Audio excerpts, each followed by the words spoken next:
안녕하세요. 이번엔 셀카 오기로 돌아온 도아입니다. 비록 저는 교토에대 가지만 셀카 입시도 준비했던 사람으로서 미래의 일본 유학 동기들을 위해 면접 후기를 들고 왔어요. 2021학년도 치러졌던 외국인 참여 가능의 입시를 모두 모아봤으니 끝까지 시청 부탁드려요.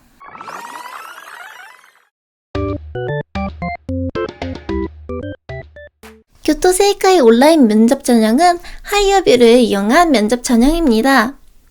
이 하이어뷰가 생소하신 분들도 계실 텐데요. 대학 측에서 보내준 링크로 접속하면 시험이 시작됩니다. 면접이라기보단 시험 같은 느낌이에요. 문제가 나오고 약 1분 정도 답변 준비 시간 후 제한 시간 동안 답변을 하는 방식입니다. 어플 자체에서 답변이 녹화되며 최대 3번까지 재촬영이 가능합니다. 재촬영을 하게 되면 이전에 녹화했던 답변 내용은 사라지고요. 그럼 면접 당일의 흐름을 시간 순으로 안내해 드릴게요. 본 면접이 시작하기 전 9시부터 10시까지 일본어 자체 시험이 시작됩니다. 2020년 1차 이지 이후 JLPT 취소로 인해 일본어 자격증을 얻지 못한 학생들을 위한 시험이에요. 사지선다, 주관식, 기술, 말하기 등으로 일본어 실력을 평가합니다. 세이카 자체 기준을 통과하기만 하면 되는데요. 그 기준은 몇 점이고 최종 합격에 어떤 영향을 미치는지는 슬프게도 알 수 없습니다. 이후 오전 10시경 세이카로부터 면접 참여 메일이 옵니다. 오전 10시부터 오후 6시, 약 8시간 내에 모든 문항을 완료하기만 하면 되는 방식이에요. 면접 링크를 타고 들어가면 학장 인사와 서약서의 동의, 본인 확인 등을 진행하고 질문이 시작됩니다. 학과에 따라 전형에 따라 다르지만 질문은 대체로 5개에서 8개 사이입니다. 답변을 완료하고 제한 시간까지 업로드하면 심사가 시작되며 합격 발표날 홈페이지를 통해 결과를 확인할 수 있습니다. 2021학년도 입시는 코로나 때문에 1차 종합형 선발과 실기 전형 모두 응시할 수 없었어요. 그래서 한국에 거주하시는 분들이 응시할 수 있었던 전형만 추려서 이야기해볼까 해요. 먼저 11월에 치러졌던 외국인 유학생 입시 A 일정, 12월에 종합형 선발 2기, 2월에 외국인 유학생 입시 2기 A 일정입니다. 원래 외국인 유학생 입시 2기는 면접 없이 실기만 치르는 전형이었으나 2021년 입시에는 면접 일정이 추가되었어요. 11월 유학생 입시 1기는 세이카도 하이어뷰가 처음이었던 시험이었어요. 대면을 원칙으로 하다 보니 온라인 면접이라는 대응책을 내놓은 시기도 상당히 느렸고 그만큼 시행착오를 겪었다는 생각이 드네요. 시험은 각 학과별로 치루어졌으며 모든 학과의 문제 및 문항 개수가 다 달랐어요. 캐릭터 디자인과는 포플 설명이 3분이 주어지는데 애니메이션과는 5분이기도 하는 등 코스별로 천차만별이었습니다. 문제는 영상으로 교수님이 읽어주시기도 하고 글자로 다시 보여주기도 했어요. 11월 경쟁률도 한번 볼게요. 시간상 1분 반화 애니계열 입시를 하시는 분들의 주요 학과만 말씀드리는 점 양해 부탁드려요. 만화학부 애니메이션 코스 수험자 49명, 합격자 3명으로 16.3대1. 카툰 코스 수험자 17명, 합격자 3명, 5.7대1. 스토리 만화 코스 수험자 26명, 합격자 5명, 5.2대1. 신세대 만화 코스 수험자 36명, 합격자 4명, 9대1. 캐릭터 디자인 코스 수험자 69명, 합격자 5명, 13.8대1. 디자인 학부 일러스트 코스 수험자 25명, 합격자 7명, 3.6대1. 디지털 크리에이션 코스 수험자 15명, 합격자 5명, 3대1. 미디어 표현 학부 미디어 표현학과 수험자 33명, 합격자 3명, 11대1입니다. 2020년 유학생 정기 입시에선 만화학부 경쟁률이 11.5대1을 넘지 않았고 신세대 만화 코스의 경우 2.8대1 정도였는데요. 전반적으로 경쟁률이 확 높아진 것을 볼 수 있어요. 12월은 종합형 선발 2기로 AU 후기에 해당하는 시험이었지만 온라인으로 진행되었기 때문에 방식 자체는 11월과 동일했습니다.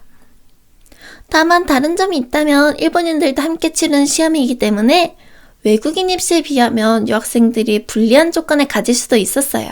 또 AU 입시인 만큼 온라인으로 자기소개서와 지망 이유를 작성하기도 했습니다. 각각 400자 제한이 있었고 한 번 제출하면 수정이 안 되는데 임시 조정도 안 되어서 곤란해하는 친구들이 많았어요. 한 개의 코스밖에 지원할 수 없었던 11월과 달리 12월은 최대 2개 코스까지 지원할 수 있었습니다. 모든 응시생을 대상으로 공통 질문이 나오고 각 학과에서 영상을 보고 판단해 각각 합불 판정을 내리는 방식이었어요. 면접 당일까지도 시험을 하루에 2개 보는지 하나의 면접으로 양쪽에서 심사를 받는 건지 몰라서 다들 갈팡질팡했던 기억이 나네요. 그리고 11월 외국인 입시 1기가 달랐던 또 한 가지, 바로 면접 시작 전 질문 미리 보기를 줬던 것입니다.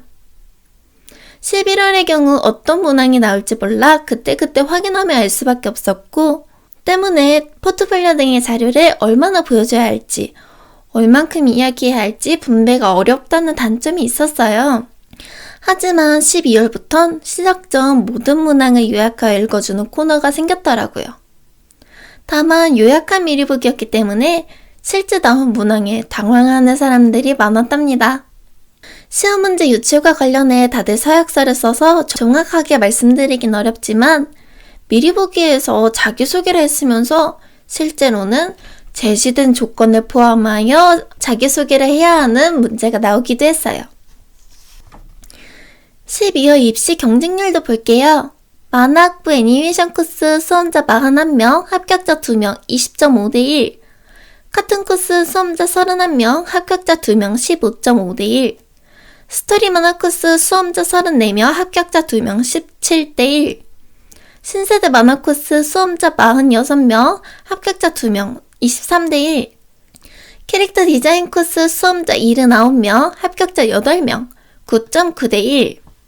디자인 학부 일러스트 코스 수험자 26명, 합격자 7명, 3.7대1. 디지털 크리에이션 코스 수험자 18명, 합격자 4명, 4.5대1. 미디어 표현 학부 미디어 표현학과 수험자 51명, 합격자 8명, 6.4대1. 만화학부 경쟁률이 진짜 어마무시하네요. 항상 캐릭터 디자인 코스 경쟁률이 다른 코스의 2배 이상 높았는데 만화학부 내에서 가장 낮은 것도 이례적입니다. 2020학년도 AO 후기에 비하면 뽑는 인원도 반 이상 줄었고 경쟁률도 최소 2배, 많게는 20배까지 뛴 모습입니다. 2월 외국인 유학생 입시 2기도 볼까요? 이 시험이 셀카 전체 입시에서도 거의 마지막에 해당되기 때문에 더 이상의 잡음은 없던 것으로 기억해요. 지원 가능한 학과는 1개. 각 학과별로 조금씩 다른 문제들이 출제되었습니다. 다만 생소한 문제가 많았던 11월에 비해 2월은 공통질문에 가까운 무난한 기출 위주였어요. 경쟁률은 아직 셀카 측에서 입시 결과를 공개하지 않아서 말씀드리기 어려울 것 같네요. 추후 결과가 올라오면 모두 정리한 영상을 추가하도록 하겠습니다.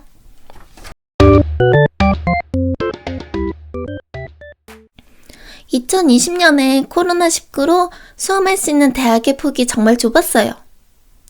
신생 대학들이나 전문대에서 온라인으로 많이 모집하긴 했지만 많은 학생들이 희망했던 대학들은 외국인 유학생을 위한 시험을 마련하지 않아서 일본에 입국할 수 없었던 작년은 교토예술대와 교토세이카대 이 두 곳에 입시생들이 정말 많이 몰렸습니다. 전년도 입시에 비해 엄청나게 경쟁률에 오른 것엔 이 이유도 있다고 생각해요. 물론 매년 조금씩 일본 미대의 문턱이 높아지고 있지만 2021학년도 입시는 이례적이라고 불리만 했습니다. 갑자기 레드오션화된 입시 때문에 한국 입시를 전향하는 친구들도 정말 많았어요. 한국과 일본의 코로나 상황이 나아지지 않는다면 2022학년도 입시도 별반 다르지 않을 거라는 생각이 드네요. 세이카 입시대에서도 정말 큰 변화가 생겼습니다. 항상 만화학부 경쟁률 최하위였던 카툰 코스와 신세대 만화 코스의 인기가 급부상했어요. 매 입시에서도 경쟁률 순위가 이렇게 많이 바뀐 적은 처음입니다. 고도의 눈치 싸움이 필요했던 한 해였어요. 어쩌면 뚝심 있게 자신의 일지망을 밀고 나간 학생이 승리하는 그림이었을지도 모르겠습니다. 선발 인원도 살펴볼까요? 11월에서 12월, 2월 점점 줄어드는 게 보이시죠? 초반에 진행되는 시험일수록 다른 학교에 복수 합격해 이탈하는 학생들이 생기기 때문에 기존에 뽑기로 한 인원보다 훨씬 많이 뽑는 경향이 있어요. 때문에 뒤로 갈수록 문이 점점 좁아진답니다. 그래서 다음에도 기회가 있으니까의 마인드는 사실 조금 위험해요. 입시 후반부는 정말 잘하지 않으면 안 되니까요. 다른 학교의 수험을 위해 비슷한 일정의 학교 수험을 포기했다가 그의 입시를 모두 달리는 친구가 있기 때문에 말씀드리는 거예요. 그리고 꿀팁이라긴 애매하지만 잘 모르실 만한 정보를 드릴게요. 보통 각 코스별로 모집 정원이 따로 있다고 생각을 하실 텐데 사실 그렇지 않습니다. 코스는 학과에 포함되는 개념인 거예요. 그래서 같은 학과의 코스들은 모집 정원을 공유해요. 디자인학부 비주얼 디자인학과의 그래픽 디자인 코스, 디지털 크리에이션 코스나 만화학부 만화학과의 카툰, 스토리 만화, 신세대 만화, 캐릭터 디자인 코스처럼요. 이런 학과들은 모집 정원이 10명이라고 하면 한 코스가 5명 합격시켰을 때 다른 코스는 나머지 5명을 나눠 갖는 거예요. 반대로 아예 한 명도 뽑지 않는 학과가 생길 수도 있다는 이야기입니다. 그래서 단일학과인 애니메이션과나 미디엄 표현과를 더 선호하는 경우도 있어요. 별거 아닌 이야기이긴 한데 모르고 입시를 봤다가 나중에 결과 보고 오는 배신감이 꽤나 커서 우리 시청자분들께 미리 알려드려요.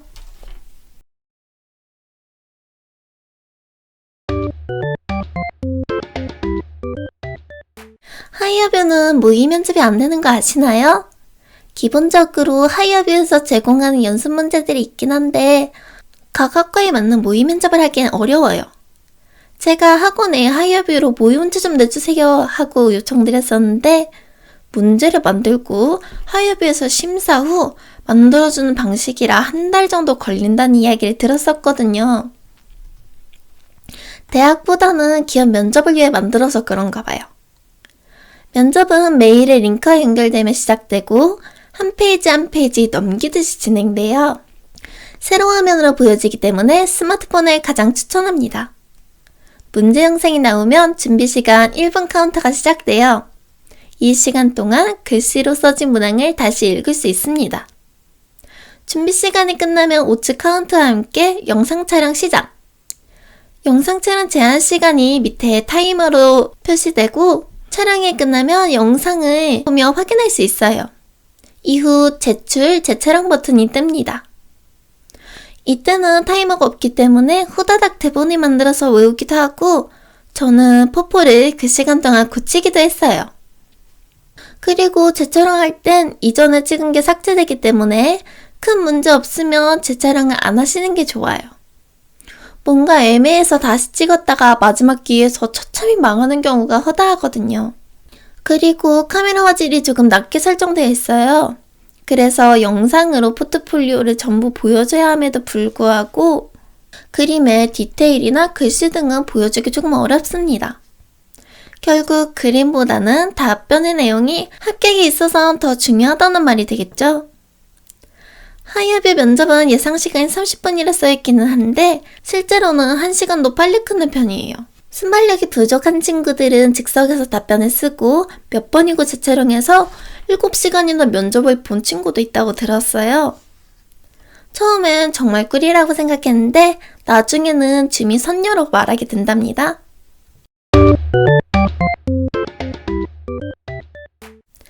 화상 채팅이 아닌 영상 면접은 꼼꼼하게 준비하는 것들이 필요해요. 제스처, 표정, 시선 등이 적나라하게 드러나기 때문이에요.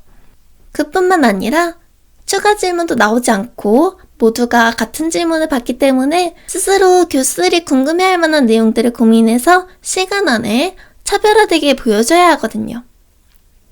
그러니 대화보단 발표 준비하듯 하셔야 해요. 면접은 당신의 취미가 무엇입니까? 라고 물어봤을 때 게임이요 라고 대답하면 어떤 게임을 좋아하십니까? 이런 식으로 추가 질문이 나오기 마련이지만 영상 면접은 취미를 갖게 된 계기, 좋아하는 이유, 장점, 어떻게 하는지 등을 서로 본론 결론에 맞추어서 조리 있게 이야기해야 하니까요. 그래서 셀카 면접 준비할 땐 사소한 것도 목적과 근거를 붙이는 연습을 했어요. 자기소개와 포트폴리오도 제한 시간 내에 효과적으로 보여주고자 순서, 내용, 분량 등을 세세하게 계산하고 대본을 만들었습니다. 이게 시간이 정말 오래 걸렸어요. 옆에서는 다 포포 한 장이라도 늘리려 그림 그리고 있는데 저만 2주나 낸 타자 맞추고 있어서 불안하기도 했지만 결국에는 그게 합격을 결정지은 것 같아요. 앞으로 온라인 면접이 아니더라도 면접의 중요성은 점점 커질 수밖에 없기 때문에 여러분도 준비하실 때 면접에 큰 비중을 두고 간과하지 않으셨으면 좋겠어요. 꼭! 그리고 사고력의 훈련입니다. 면접이 흔히 평소 생각 많이 한 애가 붙는다 라고 하는 시험이잖아요. 그래서 생각을 이끌어내는 질문이 많이 나와요. 이 학생이 본인의 진로에 대해 얼마나 생각했고 수업을 통해 성장할 수 있는 사고력을 가지고 있는지, 그러니 꼭 내 생각과 느낌을 말할 수 있는 연습을 하세요. 어디서 들은 정보나 다른 사람의 의견을 가져다 말하는 것은 절대 사고하는 게 아니에요. 그 정보를 통해 자신만의 입장을 갖고 주관적인 생각을 말할 수 있어야 합니다. 어떠한 현상이나 경험 등의 대상을 자신만의 해석으로 이야기해주세요. 많이들 실수하시는 게 캐릭터는 만화의 필수 요소에 있기 때문에 배우기 쉽습니다 등으로 자신의 희망의 근거를 사실만으로 이야기해요. 이 사실은 교수도 아는 건데 여러분들을 통해 그걸 알고 싶지는 않을 거 아니에요? 저는 원피스라는 만화를 보고 캐릭터들이 있어야만 만화가 진행될 수 있다는 것을 느꼈습니다. 그래서 주인공 루피와 같은 캐릭터를 만들고 싶기 때문에 캐릭터를 배우고 싶습니다. 어때요? 똑같은 말 같지만 뉘앙스가 훨씬 주관적이죠? 이런 식으로 스스로 생각한 내용을 근거로 말하는 연습을 하는 거예요. 면접은 나를 보여주는 자리니까. 제가 교토헤드 후기에서도 말했지만 이런 연습 때문에 몇 주간 아무것도 하지 않았어요. 은근히 머리 아프고 시간도 오래 걸렸지만 제일 중요하다고 생각합니다. 그리고 영상을 촬영하면서 연습을 정말 많이 했어요. 생각보다 카메라를 보고 얘기하는 것은 쉽지 않답니다. 사람들과 마주보고 하는 것과는 부담감의 크기가 다르게 느껴져요. 내가 잘하고 있는지 반응을 확인할 수도 없고 말도 잘 안 나와서 초반에 엄청 고생했던 기억이 있네요. 또 포트폴리오 얼굴을 효과적으로 보여줄 수 있는 세팅을 찾기 위해서라도 카메라 테스트는 꼭 필요합니다. 저는 면접 전날까지도 포폴 완성을 못하고 대본도 못 외운 상태였어요. 새벽이라 눈은 감기는데 자꾸 제한 시간 오버하고 대본은 머리에 들어오지도 않아서 멘붕이었죠. 그럴 땐 그냥 한숨 자는 게 답이에요. 컴퓨터로 치면 램 용량이 초과한 거라 리셋 시켜줘야 되거든요. 자고 일어나니 그 사이에 대본이 장기 기억으로 전환되었는지 슬슬 말이 나오더라고요. 여러분도 램 용량이 초과하면 더 하려 애쓰지 말고 잠 푹 주무세요. 아무것도 안 될 땐 정말 아무것도 안 되니까요. 당일의 이야기는 딱히 준비 그대로라 말씀드릴 게 없네요. 기억나는 에피소드를 꼽자면 포트폴리오 소개하는 문항에서 포트폴리오가 와장창 떨어져서 다 보여주지도 못하고 끝나버렸었어요. 마지막 기회여서 재촬영할 수도 없었고 당연히 그 시험은 떨어졌죠. 저 같은 실수 안 하시려면 예행 연습 많이 하시고 삼각대, 의자, 포트폴리오 거치대 위치를 표시해서 어긋나지 않게 고정해주세요. 그리고 큰 문제 없으면 재촬영하지 마세요. 제가 이렇게 부탁드립니다. 아 맞다. 저는 포트폴리오와 함께 설명하세요 라는 조건이 붙어있지 않아도 최대한 제 작업물이나 사진 자료를 보여주려고 했어요. 실제로 포트폴리오 소개하는 문항은 1개 정도인데 저는 소개하고 싶은 활동들이 너무 많았단 말이죠. 그래서 7문항 중에 3, 4문항 정도는 사진 자료를 보여주면서 설명을 했던 것 같아요. 자, 어떠셨나요? 도움이 되고 싶어서 온갖 자료들을 다 끌어내다 보니 영상이 엄청 길어졌네요. 심지어 저 이거 제 촬영 3번이나 했거든요. 제 수고에 감동받으셨다면 구독, 좋아요 꼭 눌러주세요. 그럼 다음 영상에서 봐요. 안녕!